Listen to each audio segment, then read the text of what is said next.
Siyata Dishmaya, Masechet Baba Kama Daf Samer Dalet. Nous commençons Daf Samer Gimel Amud Bet, 6 lignes avant la fin. Bishlama Leman de Ama. La Gemara reprend la suite de la Sugia que nous avons commencé, Daf Samer Gimel Amud Bet. Et aujourd'hui nous avons aussi tout un daf concernant l'explication des psukim. Comment on est d'Oresh les psukim rapporté à propos du ganav, de celui qui a volé, qui doit payer le kefel. Comme nous l'avons vu, il y a deux cas possibles. C'est le ganav, le voleur, un homme qui a volé un objet. Voler, c'est en cachette, pour exclure le gazlan, qui vole ouvertement. Il n'y a pas de dîne de kefel chez le gazlan, c'est seulement chez le ganav, celui qui vole en cachette, on ne l'a pas vu. Si ensuite on retrouve l'objet volé chez lui, donc l'objet ou la bête, ce qu'il a volé, on a retrouvé, donc deux témoins sont venus dire, nous avons vu l'objet chez lui, il devra payer le kefel, le double de la valeur de cet objet ou le double de la valeur d'une bête. Si cet homme a volé une bête et qu'ensuite il l'a vendue ou il l'a égorgée, il devra payer 4 ou 5 fois, c'est le Arba Vechamisha. Il y a aussi une autre paracha de Toen Tanat Ganav, c'est-à-dire un homme qui a reçu un objet en picadon, il devait le garder, comme un shomer chinam. Lorsque le propriétaire vient réclamer cet objet, le balabaït, cet homme-là qui gardait l'objet, lui répond, lui dit, on me l'a volé. Et ensuite il s'avère que c'était lui le voleur, il y a des témoins que c'était lui le voleur, il devra lui payer le kefel. Nous avons dans la paracha 3 psukim qui se suivent, comme nous l'avons vu dans Daf Samer Gimel. Les 3 psukim nous parlent du shomer, donc d'un shomer chinam. Et la Torah nous dit à 2 reprises, dans le premier pasuk et dans le 3e pasuk de cette paracha, la Torah nous dit qu'il devra payer le double, shnaim yeshalem, il devra payer 2 fois le prix de l'objet. La Gemara nous avait rapporté une machloket concernant ces 2 psukim. Un man de Amar pense que les 2 psukim sont à propos du Toen Tanat Ganav, c'est-à-dire de celui qui a dit l'objet qu'on m'a laissé, on me l'a volé, et en fin de compte c'était lui le voleur. Et donc nous avons vu pourquoi on a besoin de 2 psukim Betoen Tanat Ganav, vous l'avez expliqué, c'était pour exclure le din de Tanat Avad. Et d'après un autre man de Amar, nous avons besoin d'un pasouk pour le ganav, le voleur lui-même, c'est-à-dire un homme qui a volé, il doit payer shnaim. Et l'autre pasouk, c'est pour Toen Tanat Ganav. Alors la Gemara continue, après avoir posé quelques questions sur ces 2 man de Amar, concernant l'explication des psukim, la Gemara continue, Bibish Lama, les man de Amar, Chad Beganav et Chad Betoen Tanat Ganav, Shapir. Encore d'après le man de Amar, celui qui explique qu'un pasouk nous parle du voleur, c'est-à-dire d'un homme qui vole un objet et qu'ensuite on retrouve cet objet chez lui. Et l'autre pasouk, le 2e pasouk, nous parle de Toen Tanat Ganav, c'est-à-dire un gardien, shomer chinam, qui a dit on m'a volé, en fin de compte c'était lui le voleur. Donc Shapir nous dit la Gemara, c'est-à-dire ça va bien, on comprend, puisque nous avons un pasouk pour le ganav, un pasouk pour le Toen Tanat Ganav. Donc le ganav, celui qui a volé, doit payer kefel, parce que c'est marqué dans la Torah. Et là, les mandamar tarvayu betoen tanat ganav, mais d'après le mandamar que les 2 psukim sont marqués à propos du gardien du shomer chinam qui a dit on me l'a volé, et qu'ensuite on a trouvé l'objet chez lui, où là il payera le kefel. Donc nous avons 2 psukim pour Toen Tanat Ganav, et comme nous l'avons expliqué, pourquoi nous avons besoin de 2 psukim. Mais Ganav atzmo menale, d'après ce mandamar, d'où est-ce qu'il sait? Comment va-t-il apprendre que le ganav lui-même doit payer le kefel? Peut-être tu voudras dire l'étebe kalvachomer, on peut l'apprendre par un kalvachomer. On va dire, on peut l'apprendre mitoen tanat ganav. On dira ainsi, si déjà le toen tanat ganav, c'est-à-dire le shomer, qui a reçu l'objet be'etera, lorsqu'il a reçu l'objet dans les mains, il a reçu be'eter, il ne l'a pas volé, on lui a confié cet objet. Ensuite, il dit, l'objet m'a été volé, si on retrouve l'objet chez lui, il doit payer le kefel. Donc, kalvachomer, pour le ganav lui-même, qui a pris cet objet, beisoura, c'est sûr que il devra payer le kefel. Si on l'apprend de là, nous avons une question. On pourrait dire Dayo lavo minadin liot kanidon. C'est-à-dire si tu l'apprends de Toen Tanat Ganav. Donc on pourrait répondre, on pourrait dire que c'est seulement Dayo, c'est-à-dire c'est suffisant, lavo minadin de l'apprendre du Kalvachomer liot kanidon pour être comme celui de qui on l'a appris. C'est-à-dire du Toen Tanat Ganav. Et donc puisque le Toen Tanat Bishuvua, Toen Tanat Ganav c'est seulement s'il a juré. Il jure qu'on lui a volé l'objet, et qu'ensuite on a trouvé l'objet chez lui, c'est là où il paye le kefel. Donc peut-être, si tu apprends le ganav d'Afkan Bishvoa, donc c'est seulement si, dans le cas d'un ganav, il a juré qu'il n'avait pas volé, qu'ensuite on a retrouvé l'objet chez lui, c'est là où il payera le kefel. Mais donc, pour le ganav sans chevois, d'où est-ce qu'on sait qu'il doit payer le kefel? Nous n'avons pas de pasouk. Alors la Gemara répond, Nafkele, Medetane de Becheskia. Nous allons l'apprendre de cet enseignement, de cette braïta, du Beth Midrash de Chizkia, des Tana de Bechizkia. Yomar shor vegneva va'akol bichla. Là, la Gemara va nous rapporter toute une dracha qui n'est pas simple. La Gemara va développer par la suite pour essayer de comprendre ce que Chizkia a voulu nous dire. Donc on ne comprendra vraiment l'explication de cette dracha que vers le début de la Samer Dalet Amoud Bet. Donc nous allons étudier tout un mood pour essayer de comprendre, de discuter ce Tana de Bechizkia. Il se rapporte sur le passouk suivant. La Torah nous dit Im himatse timatse beyado hagneva. Si on a trouvé dans sa main hagneva l'objet volé, mishor atramor, dire d'un taureau atramor jusqu'à l'âne, atse jusqu'à l'agneau, c'est-à-dire que ce soit un taureau, que ce soit un âne, que ce soit un agneau, Chaim vivant, Shnaim Yeshalem, il payera 2 fois le prix de la bête qui a été trouvée. On remarquera dans le pasouk ce que nous avons besoin de remarquer pour la suite de notre sugya. Tout d'abord, im himatse timatse. Si himatse timatse, on pourrait traduire si trouvé, on a trouvé. C'est-à-dire si on a trouvé beyado dans sa main hagneva, ce qui a été volé. Mishor, un taureau, atramor un âne, atse un agneau, et chaim vivant. Et ensuite la Torah dit shnaim yeshalem. Nous allons être doresh, expliquer chaque mot marqué dans le pasuk, chaque expression himatse timatse, d'abord hagneva, mishor, atramor, atse et chaim. Alors voici la dracha. Yomar shor vegneva va'akol bichlal. La question est la suivante. La Torah aurait dû s'arrêter à shor et gneva. Et gneva signifie ce qui a été volé. Peu importe ce qui a été volé. Shor, c'est vrai que c'est un détail, ça limite. Donc Yomar, Shor ve Gneva. La Torah aurait pu s'arrêter à Shor et à Gneva, Vakol Bichlal, et on aurait tout appris. On aurait pu apprendre pas seulement le taureau, mais aussi tout ce qui a été volé, Gneva. Nous reviendrons par la suite sur la première question de la Braïta, puisque dans la Torah, ce n'est pas marqué Shor et ensuite Gneva, c'est marqué d'abord Gneva et ensuite Shor. Il y a une très grande différence si on dit d'abord Shor ou Gneva et Shor, c'est ce que nous allons voir aussi ensuite par la suite. Donc la Braïta nous dit la chose suivante.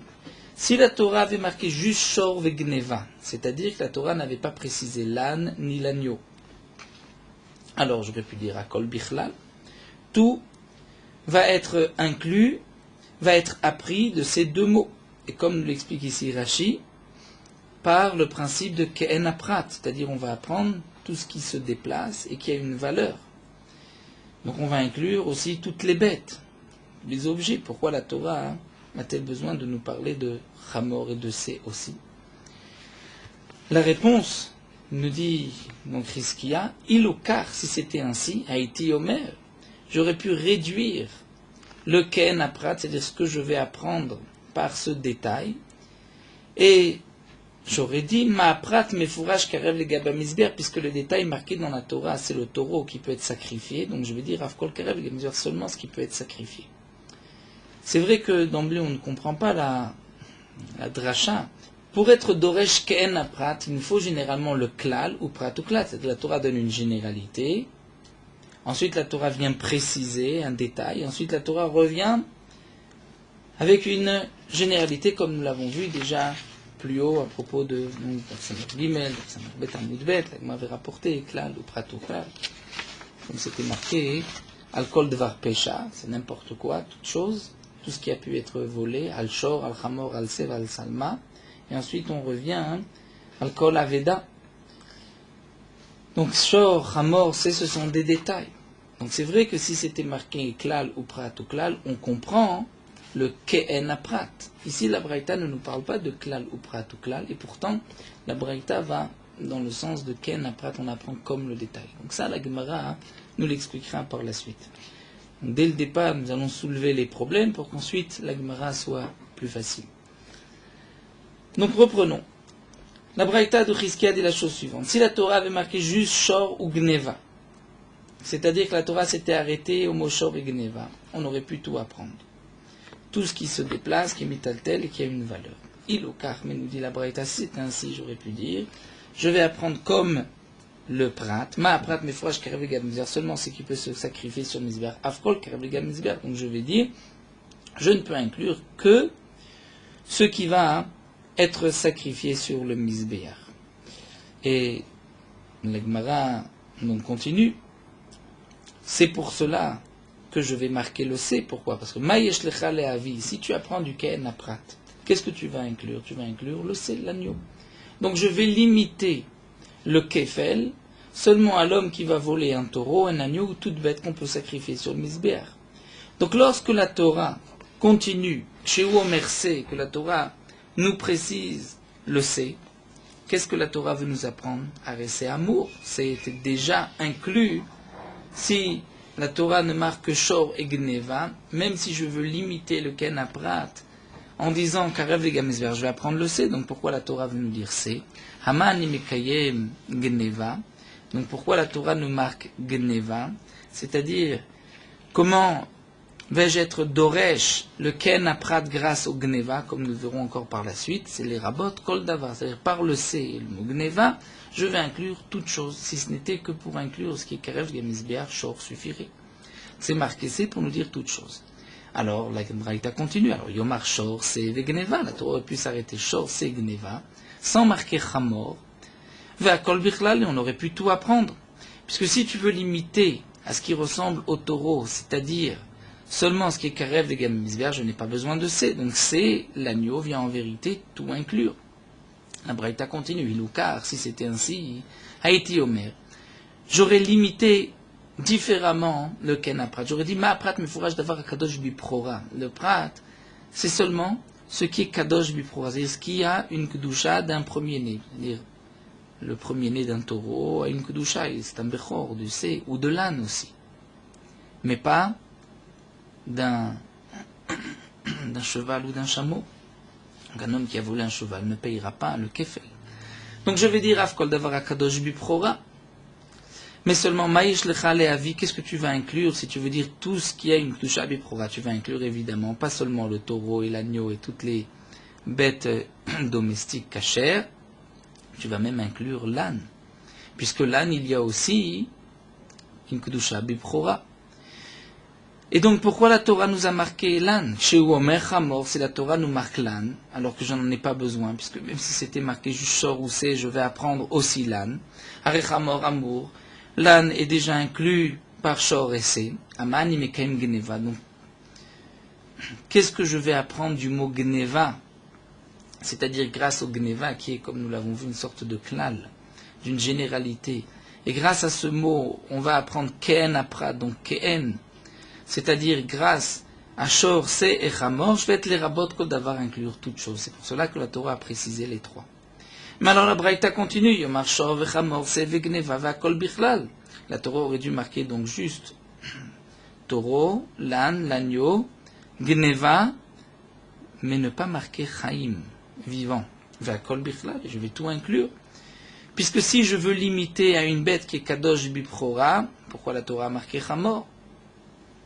Iloukar, la Braïta répond, c'était ainsi, était Omer Ma'aprat, me fourrage Baal Chaim. J'aurais pu dire que je vais apprendre Ken à Prat. Et dans quel cas il y a Kefel seulement si ça ressemble au Prat, c'est-à-dire lorsque un homme a volé Baal Chaim, une bête vivante. Afkol Baal Chaim. Maïsh Lecha Leavi, donc qu'est-ce que tu peux inclure? Char Baal Chaim. Toute bête vivante, toute bête. Donc même un cheval, même un chameau. Alors pourquoi la Torah elle précise ensuite Chaim, Shu Omer Chaim, lorsque la Torah dit Chaim, qui voudrait, donc ce mot voudrait inclure même un cheval, même un chameau. Hare Chaim Amour, Chaim, je l'ai déjà appris, puisque la Torah a eu besoin de préciser Chamor, comme nous l'avons vu. Parce que si la Torah voulait limiter, alors Shor et Gneva sont suffisants. Si la Torah marque Es et Chamor, c'est pour inclure toute bête vivante. Donc pourquoi Chaim? Aman et Mekaim Gneva. Donc comment vais-je expliquer grâce au mot Gneva et Chaim, qu'est-ce que je vais inclure grâce à tous ces détails? Les rabbot Kol Davar pour inclure toutes choses. Donc en fin de compte, un homme qui a volé quoi que ce soit devra payer le kefel. Ça c'est la braïta que nous devons maintenant expliquer, puisque dans les mots, on ne comprend pas comment on arrive à Ken Prat, comme nous l'avons expliqué. Donc d'abord, la première question à Marmar, la Gemara reprend, tu as dit Yomar Shor Vegneva. Si la Torah marque Shor Vegneva, mais Miktiv Shor Vegneva, est-ce que dans la Torah c'est marqué d'abord Shor Vegneva? C'est marqué Mimatze Beyado Hagneva, Mi Shor. Donc Gneva est marqué avant Shor. Pourquoi la Braïta nous dit si la Torah est marquée Shor ou Gneva? Gneva et Shor ou Dirtiv, c'est Gneva et Shor qui sont marqués dans cet ordre-là, Gneva et ensuite Shor. Rashi rajoute que dans la question de la Gemara, on comprend aussi la différence entre Shor et Gneva et entre Gneva et Shor. Si la Torah marque Shor et ensuite Gneva, c'est ce qu'on appelle un prat et un klal. C'est-à-dire que la Torah, d'abord limite, prat, un Shor, un taureau, ensuite la Torah dit Gneva, tout ce que tu voles. Et le principe est du prat ou klal, que Marbe Akol, de là on apprend tout le klal est mossif à la prat, et donc on va tout inclure, toute chose grâce au klal. Donc c'est pas seulement un taureau, c'est tout ce qu'on a volé. Mais la Torah en vérité, c'est là la question de la Gemara, a marqué Gneva Veshor. C'est-à-dire d'abord, imaginez, les Gneva, tout ce qu'on peut voler, ensuite la Torah précise le taureau, et donc là ça nous donne klal ou prat. Et le principe est le suivant dans la Mida, klal ou prat, en lecha biklal, et la maché biprat, tu n'as dans le klal que le prat, donc tu n'as que un taureau et rien d'autre. Donc comment la Braïta peut commencer en nous disant, dans la Torah c'est marqué Shor ou Gneva, donc c'est sous forme de prat ou klal, et donc la Braïta veut tout inclure, au contraire, c'est marqué Gneva Veshor, donc c'est klal ou prat, et donc la Torah ne veut que limiter, je ne peux rien apprendre de plus. La Gemara nous dit, peut-être voudras-tu proposer comme réponse que la Braïta nous parle sous cette forme. Ilune markamar, si ça avait été dit. C'est-à-dire, si la Torah avait marqué dans cet ordre Shor ou Gneva, on aurait pu tout apprendre. Donc pourquoi ai-je besoin du reste de Chamor, de Se et de Chaim? Mais c'est vrai que dans le Passouk, ce n'est pas marqué ainsi. La Braïta veut juste expliquer les mots du Passouk. La Gemara reprend et nous dit non, c'est impossible d'expliquer ainsi. Pourquoi?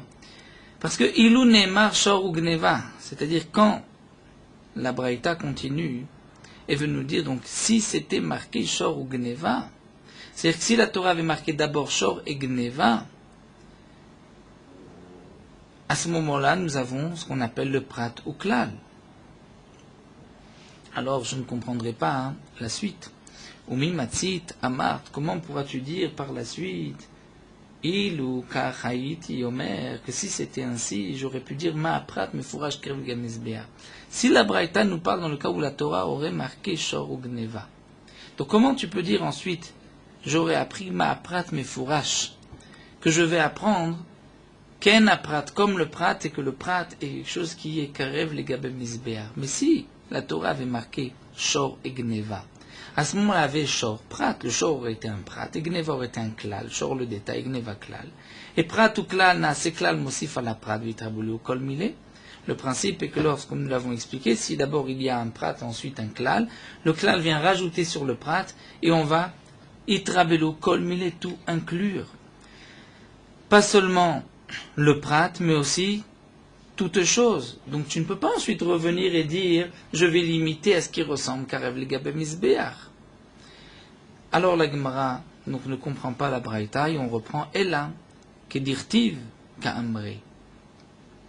C'est-à-dire, nous explique Rashi, c'est que donc la Braïta, donc là la Gemara continue sous une question, tu es obligé de dire Kedirtiv Ka'amre. C'est-à-dire si la Torah avait marqué Gneva Veshor, comme c'est marqué dans la Torah. C'est-à-dire que la Braïta ne change pas si la Torah avait marqué différemment. La Braïta continue l'ordre de la Torah. Est-ce que la Braïta a marqué Shor Gneva? C'est-à-dire que la Braïta voulait dire si la Torah n'avait marqué juste Gneva Veshor, c'était arrêté après Shor, mais sous cet ordre-là. Alors je vais avoir une autre question. Mimatzit amart akol bichlal. Comment tu peux dire qu'à kol bichlal, que tout est inclus? C'est ce que la Braïta a commencé. Si la Torah avait marqué Yomar Shor et Gneva Vakol bichlal, et tout aurait été inclus dans ces deux mots, impossible.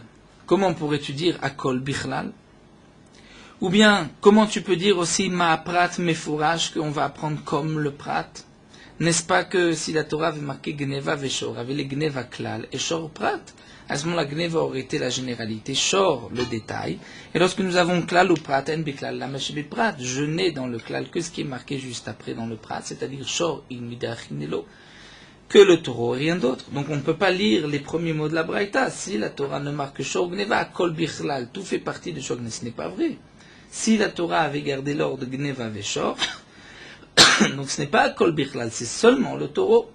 Ensuite, qu'est-ce que la Braïta continue? Le cas Haïti Omer, si c'était ainsi, j'aurais dit ma prat, mes fourrages, car me dire que le prat, comme le prat, c'est-à-dire ce qui peut être sacrifié, donc de même tout ce qui peut être sacrifié. Au contraire, si la Torah Magneva Veshor, je n'ai que le taureau, rien d'autre, je ne peux rien apprendre de plus. Donc jusque-là, on n'arrive pas à comprendre le début de la Braïta. Qu'est-ce que la Braïta nous dit si la Torah avait marqué Shor ou Gneva? Donc les questions essentielles, c'est que ce n'est pas marqué Shor ou Gneva, c'est marqué Gneva Veshor. Si la Braïta veut nous dire, mais si c'était marqué Shor ou Gneva, on ne comprend toujours pas, puisqu'à ce moment-là c'est Prat ou Klal. Et si la Braïta donc veut en vérité garder l'ordre de la Torah Gneva Veshor, on ne comprend pas non plus, puisqu'à ce moment-là, c'est Klal ou Prat. Amar Rava, c'est pour cela que Rava vient répondre et nous dire la chose suivante. Tana achaim kasamichle. Dire le Tana de Bechizkiya s'appuie en vérité sur le mot chaim.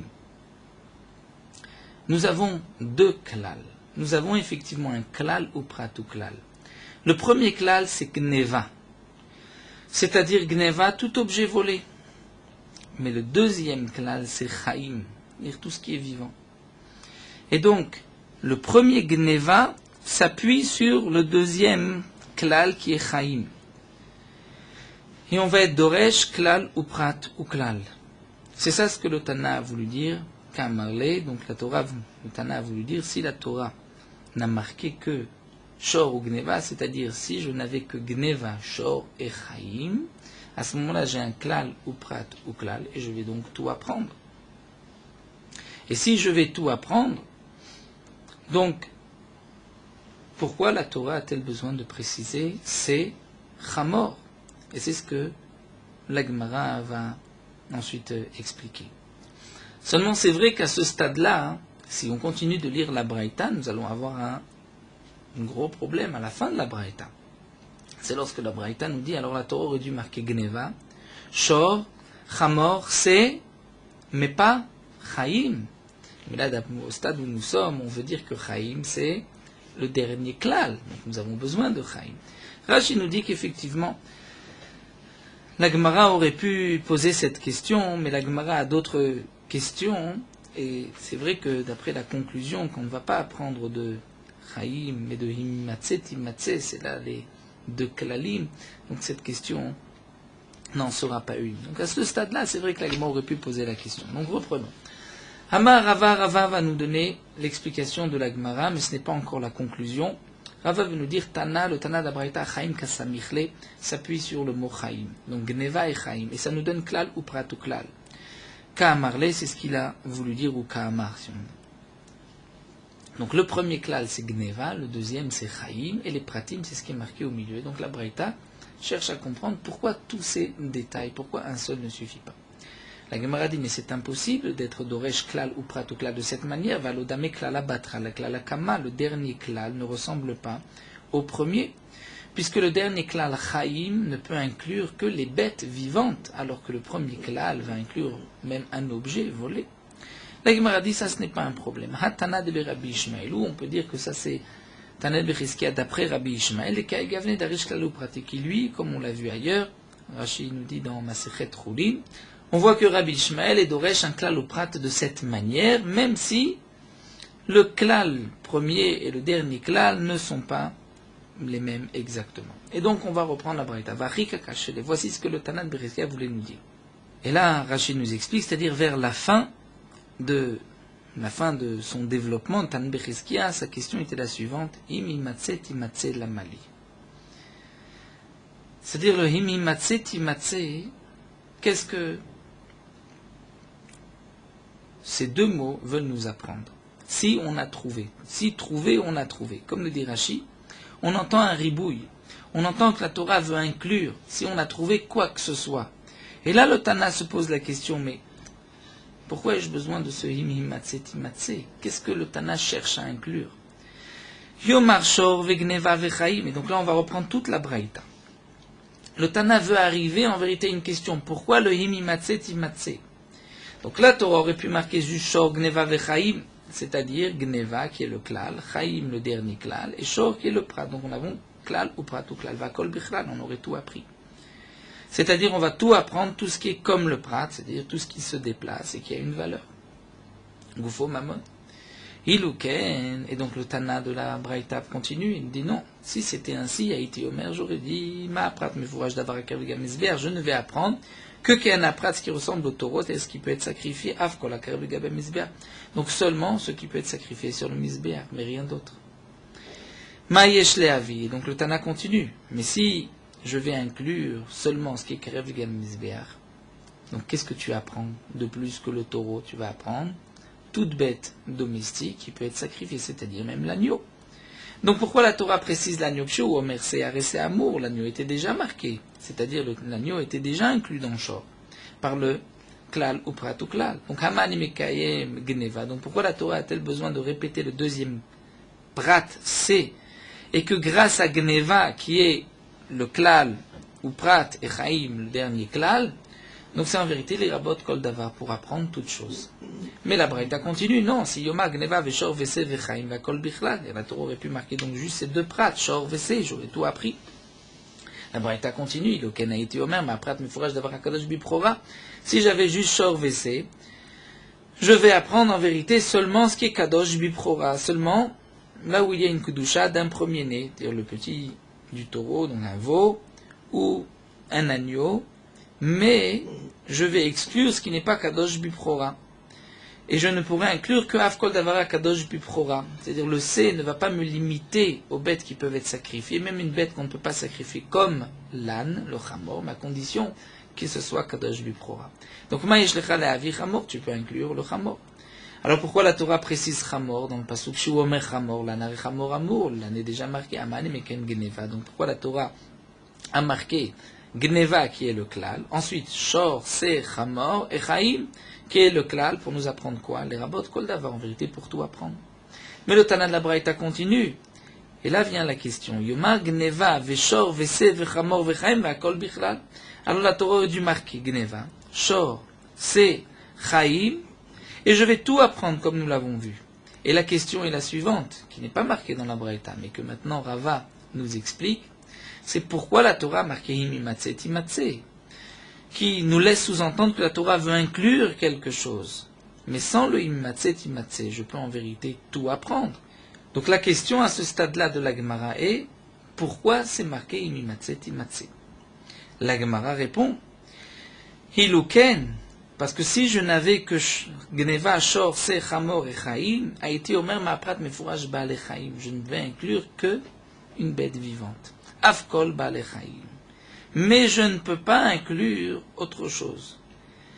Et donc, le Himimatse Timatse vient nous dire, comme Rachid l'explique ici, que ce n'est plus ce klal ou prat ou klal que nous pensions, c'est-à-dire Gneva et Chaim comme étant les deux klalim, et les autres mots comme étant les prat, les détails, mais je vais mettre le Himimatse Timatse comme les deux klalim, et comme si la Torah, c'est vrai que la Torah marquait Imatse Timatse ensemble, mais c'est comme si la Torah veut séparer Imatse Timatse et envoyer à chaque fois un prat entre le Imatse Timatse, comme la Gemara va l'expliquer par la suite.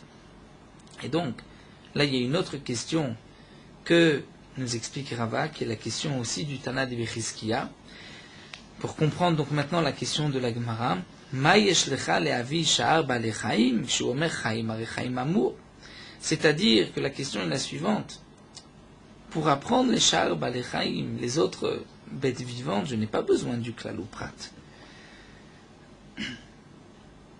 Ça, je l'apprends parce que c'est marqué chaim. Donc chaim, c'est toute bête vivante. Donc en vérité, le klal uprat ou klal vient nous apprendre quoi? Vient nous apprendre toute chose. Donc si ça vient nous apprendre toute chose, donc j'ai toujours la question, pourquoi la Torah a-t-elle besoin de marquer him himatse timatse? Sans le him himatse timatse, je veux aussi apprendre toute chose. Haman mekayem gneva, donc les rabot kol davar. Donc le mot gneva, c'est-à-dire le klal, vient en vérité rajouter et nous apprendre plus que les détails. Et puisque de toute manière, chaim, toute bête vivante, c'est déjà marqué, donc gneva doit m'apprendre rabot kol davar. Donc imimatse timatse lamali, à ce stade-là, Tana de Becheskia revient sur sa question, pourquoi la Torah a marqué imimatse timatse.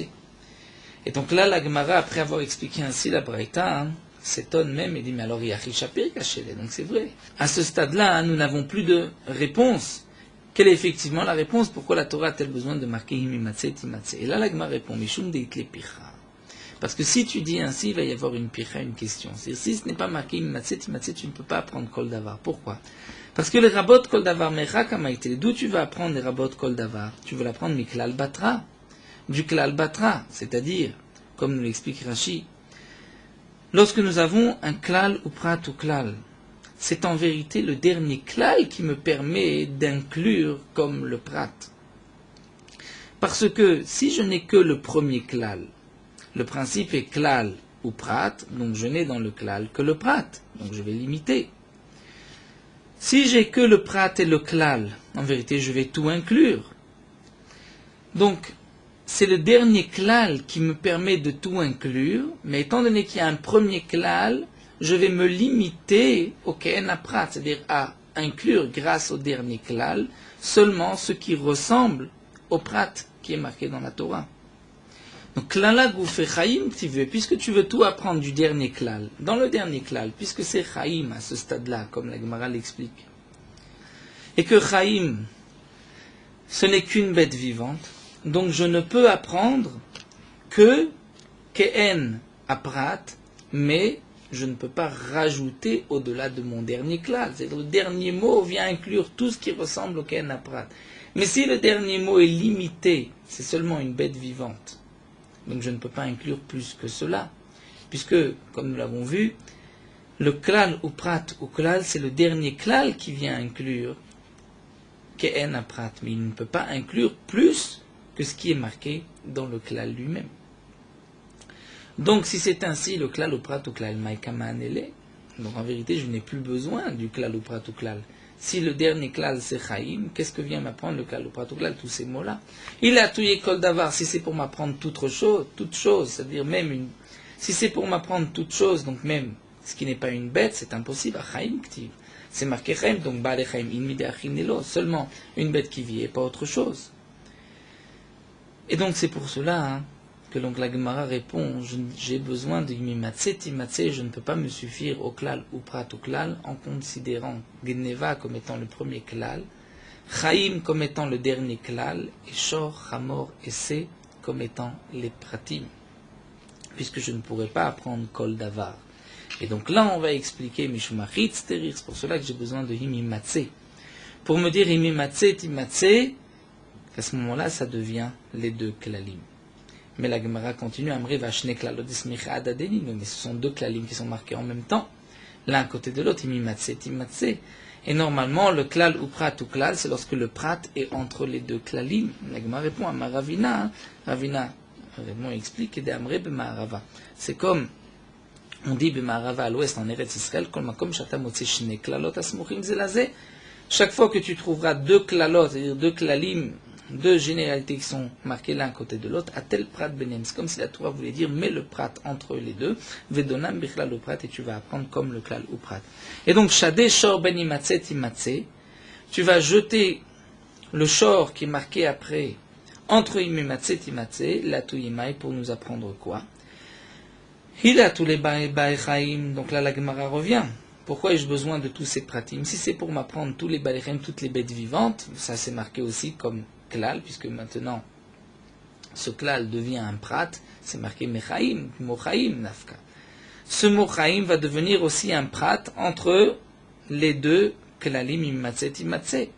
Donc, qu'est-ce que la Torah veut nous apprendre par shor? Elle a la touillée d'avar shen balechem, pour nous apprendre même ce qui n'est pas une bête vivante. Puisque si la Torah ne voulait inclure qu'une bête vivante, c'est-à-dire que je ne paye le kefel que si j'ai volé une bête, donc la Torah aurait dû marquer him imatse imatse haim. Pourquoi la Torah marque shor? Pour nous apprendre même ce qui n'est pas une bête vivante, c'est-à-dire le mot shor, que je n'ai pas besoin pour une bête, vient m'apprendre même toute autre chose.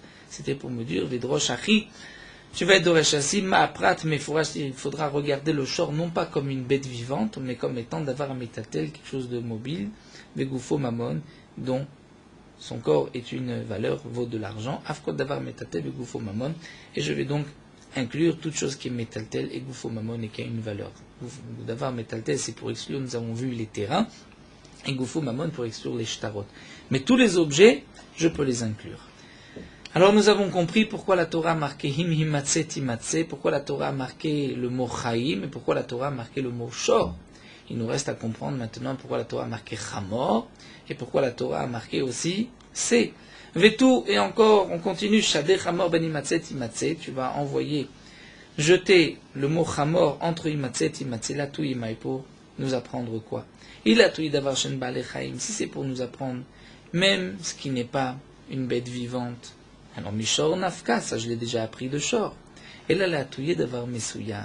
Je vais apprendre de là d'avoir Messouyam, c'est-à-dire que tu ne payeras le Kefel, comme nous l'avons vu plus haut, que pour une chose qui est Messouyam, c'est-à-dire où il y a un siman qui peut être reconnu, il y a un signe de reconnaissance. Et comme nous dit Rashi, ce n'est pas parce que c'est marqué le mot Chamor, obligatoirement on sait qu'il y a un siman, puisque une bête, un chamor, peut ne pas avoir non plus de siman. Mais c'est parce que c'est un mot en trop. Reste à comprendre, Yachi c'est la mali. Alors pourquoi la Torah a-t-elle besoin de nous préciser le mot c'est? Puisque maintenant, avec him himatse timatse, j'ai mes deux klalim. Si la Torah marque chaim, shor et chamor, c'est suffisant pour tout apprendre et pour exclure ce qui n'a pas de siman. Alors pourquoi c'est? Et là, la Gemara revient là et change l'explication et nous dit riba ou miet veriba. En vérité, on va changer tout ce que nous avons dit. Ce n'est plus un klal ou prat ou klal, puisque sinon j'ai une question. Qu'est-ce que ce mot C vient m'apprendre? Mais ça devient un riba ou miet veriba. C'est une autre mida, shatora nidreshet, une autre manière d'apprendre les psukim. Riba ou miet veriba, c'est qu'en vérité, riba ou miet veriba, c'est que la Torah veut tout inclure, mais la Torah veut exclure certaines choses, comme nous verrons. Donc on va dire maintenant qu'il est Tanel de Rabbi Shmuel, comme cet enseignement de Rabbi Shmuel, Tan be Rabbi Shmuel, dans le pasuk c'est marqué Bamaim Bamaim shte pe'amim. En ze klal ou prat la riba ou miet veriba. Rabbi Shmuel se rapporte à propos du pasuk où la Torah nous permet de manger tout poisson qui a des écailles et des nageoires. La Torah dit vous mangerez tout ce qui se trouve dans l'eau. Tout ce qui a des nageoires et des écailles. Bamaim, dans l'eau. Donc la Torah marque deux fois dans l'eau. Et ensuite la Torah précise Bayamim dans les mers, Banechalim dans les fleuves. La Torah nous marque Bayamim, Banechalim après les deux mots Bamaim, Bamaim. Bamaim, c'est un klal qui signifie dans n'importe quelle eau, et ensuite la Torah vient préciser Bayamim, c'est-à-dire dans une mer, Banechalim dans un fleuve, dans un achal. Rabbi Ishmael nous dit ce n'est pas sous forme de klal ou prat ou klal, mais c'est sous forme de riba ou miet veriba. Et comme Rashi nous l'explique, puisque les deux klalim sont marqués ensemble, et que les prats ne sont pas au milieu mais après, donc on va être doresh sous forme de riba ou miet veriba, mais non pas sous forme de klal ou prat ou klal. Parce que si on apprend sous forme de klal ou prat ou klal, donc c'est vrai que le prat c'est yamim nechalim, on peut exclure dans une cité, dans un puits, dans une grotte, puisque ce n'est ni yamim ni nechalim, mais étant donné, nous dit Rabbi Shmuel, que les deux klalim sont marqués l'un à côté de l'autre, donc on est doresh sous forme de riba ou miyed veriba. Et la riba ou miyed veriba, riba akol, donc Rabbi Ishmael nous dit, on va étudier sous cette forme riba ou miyed veriba, et donc riba akol, on va tout inclure. Revenons à notre sujet, donc si c'est marqué dans la Torah, imhim matzeh timatzeh, on ne peut plus l'expliquer sous forme de klal ou prat ou klal, donc c'est riba ou miyed, ce sont les détails qui sont marqués, veriba, et donc la Torah veut tout inclure. Donc un homme qui a volé quoi que ce soit, doit payer le kefel, puisque c'est immatzeh, timatzeh, ça devient de ribouille. Maï rabé rabé kol mili, on inclut toutes choses. Mais alors, yachi kolane praté la mali. Alors pourquoi la Torah a-t-elle besoin de préciser tous ces pratim que nous avons vus?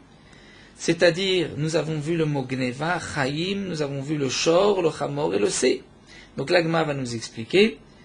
Lorsqu'on prend les trois, shor, chamor et sé, on va dire chad le maoté karka, l'un vient exclure le terrain.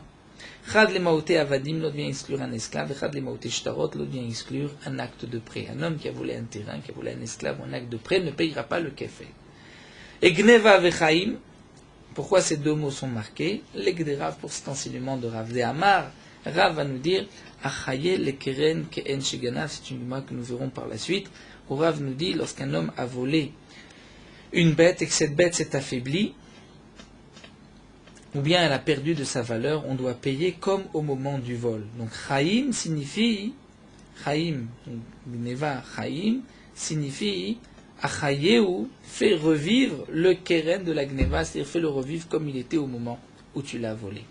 Donc là, la Gemara a terminé cette sugya, cette braïta de Bechizkiya. Il nous restera juste à encore confronter deux mandamar entre celui qui est Doresh, un passou pour Ganav, et pour Toen Tan Ganav, et l'autre qui est Doresh, les deux pour Toen Tanat Ganav. Donc là, ce que nous avons vu, c'est que ce passou qui mi matzeh timatzeh, si on a trouvé dans sa main Hagneva l'objet volé, Mishor, Atramor, Atzeh, Chaim, Shnaim, Yeshalem. Donc en vérité, la dracha, d'après la conclusion de l'Agma, Imi Matzeh, Timatzeh, c'est un ribouille et un autre ribouille. Et ensuite, Gneva, Shor, Hamor, Se, Chaim, ce sont des pratim, donc des miout. Et donc Riba, ou Miet, Veriba, Riba, Akol, on inclut toutes choses. Donc, quoi que ce soit, ce qu'on a volé, on devra payer le kefel. Pourquoi la Torah a marqué Shor, Hamor, Se, ces trois miout pour exclure le terrain, l'esclave et un shtar? S'ils ont été volés, on ne paye pas le kefel. Et Gneva Chaim pour nous dire tu dois achayer ou faire revivre le keren s'il a perdu de sa valeur, rends-lui, paye comme au moment où tu l'as volé.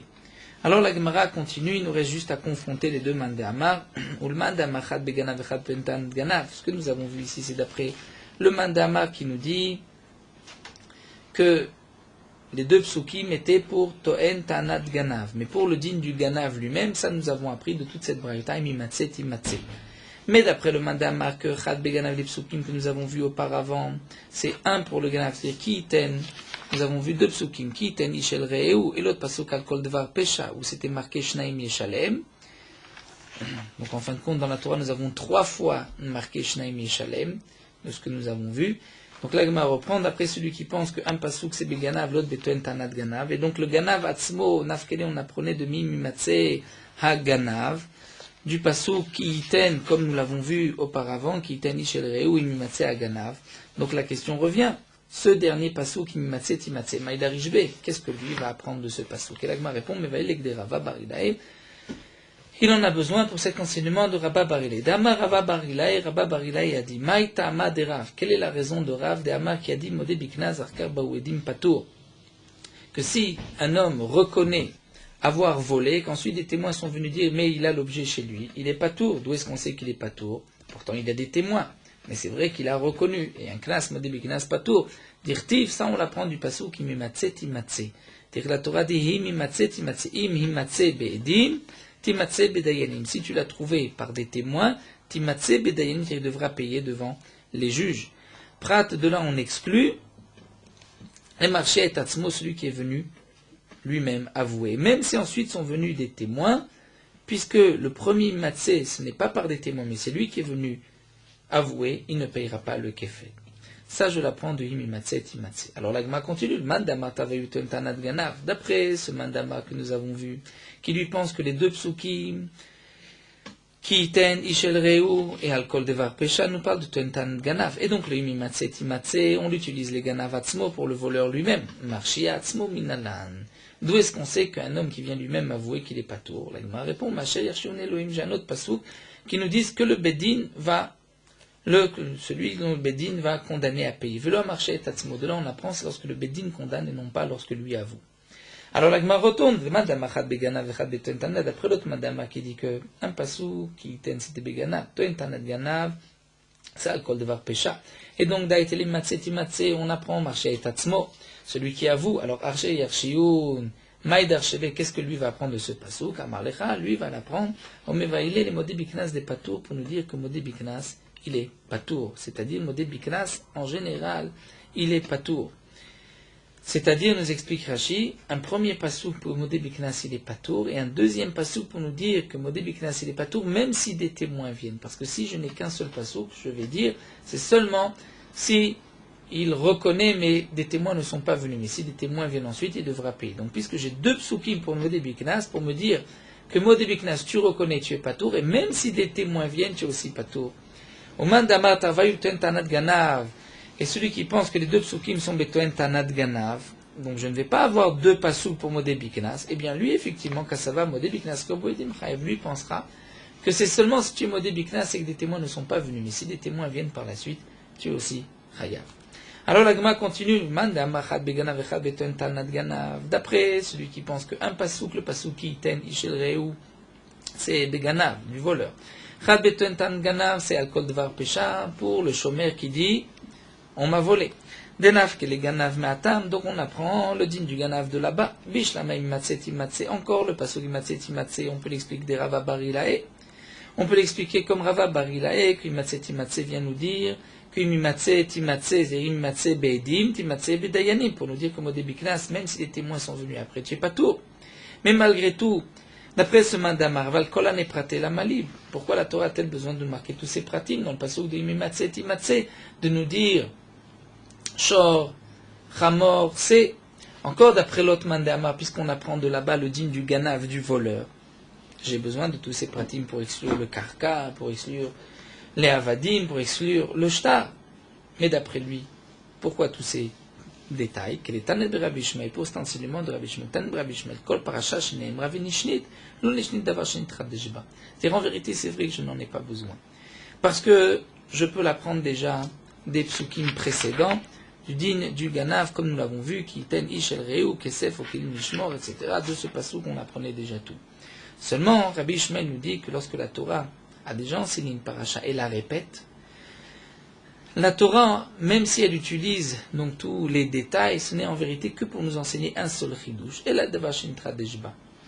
C'est-à-dire pour nous dire que Modé Biknas et qu'ensuite les témoins sont venus tuer Patour. Et c'est vrai que ces détails de Shor, Hamor, je n'en ai pas besoin. Et je peux apprendre donc, ce que nous avons vu déjà de Alcool Devar Pesha. Mais il ne faut pas chercher pourquoi la Torah a marqué encore une fois ces détails. La Torah a voulu nous enseigner Modé Biknas, elle répète aussi ces détails. La Gemara continue une question. D'après ce mandama, peut-être que le Ganav, c'est seulement s'il a juré.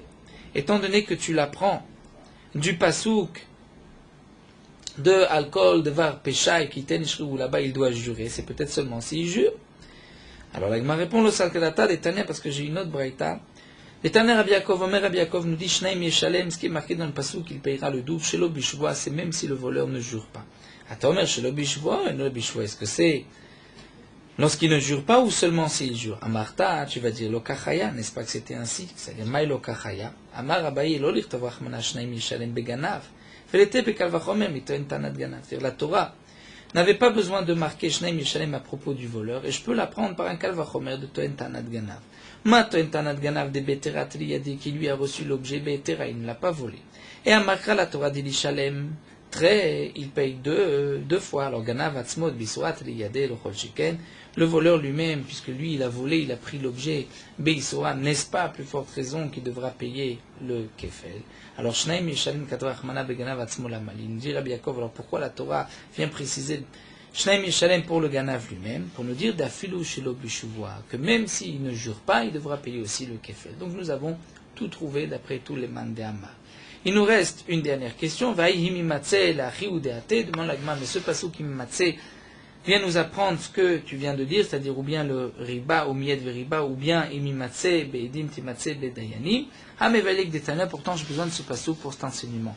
Yado, en liela yado. Yado nous dit la Torah, c'est-à-dire j'ai trouvé dans sa main, je n'ai que si j'ai trouvé dans sa main. Gago, chatzero, vekarfifo, minaim, si j'ai trouvé sur son toit, dans sa ou dans son enclos, minaim, qui devra payer aussi le kefel. Tamoudlema, imatse, timatse, mais comme la Torah dit, si tu as trouvé n'importe où, là où tu as trouvé, il payera le kefel.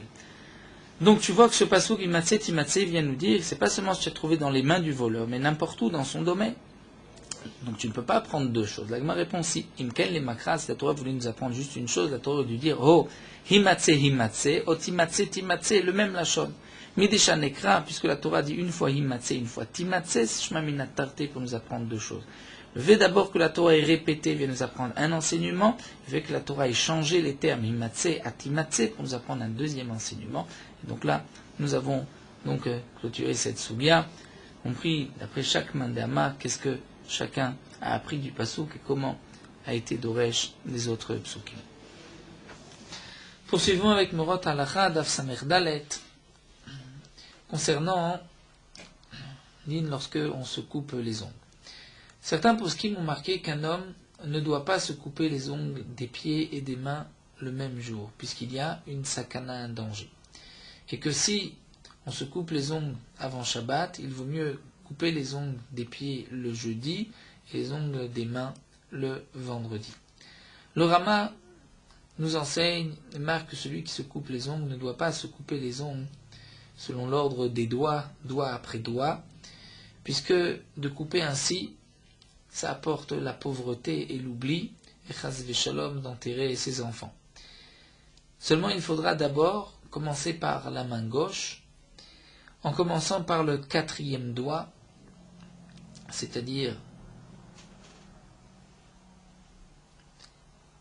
l'annuaire, et on continue selon le siman Dalet Behe Gimel Aleph, c'est-à-dire on commencera par le 4e, le 2e, ensuite le 5e, le 3e et le 1er, donc dans la main gauche on termine par le pouce, et pour la main droite, on commencera par le majeur, ensuite donc qui est appelé le 2e doigt, ensuite le 4e pour reprendre avec le 1er, le 3e et le 5e. Donc pour la main droite, on terminera par l'auriculaire. Mais certains ont marqué qu'il n'était pas nécessaire d'être makpid là-dessus. On rapporte au nom du Harizal qui n'était pas makpid. Et le Mishnah Bura conclut que malgré tout, les khatrila, il faut faire attention. Dans certains endroits, le nag est de ne pas se couper les cheveux, ni de se couper les ongles Rosh Chodesh, même lorsque Rosh Chodesh tombe un vendredi, puisque c'est la tzava de Rabbi Yehuda HaChassid.